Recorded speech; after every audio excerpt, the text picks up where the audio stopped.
यामध्ये टाकलेलं आहे मी मीठ, नंतर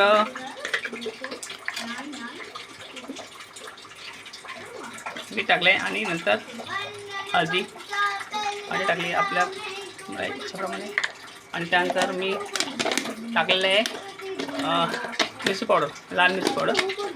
तर बघूया आपण एक मिनिट.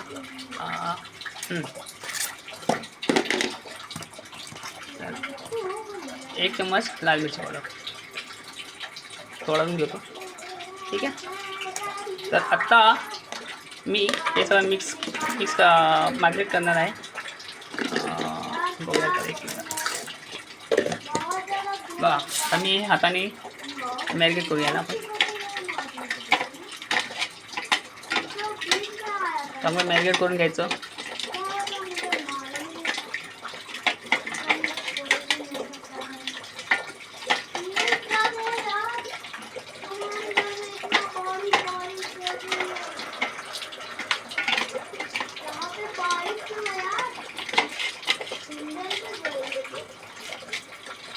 आता हे मी मॅरिनेट केलेलं आहे. आता हे आपण 5 मिनिट होणार आहोत.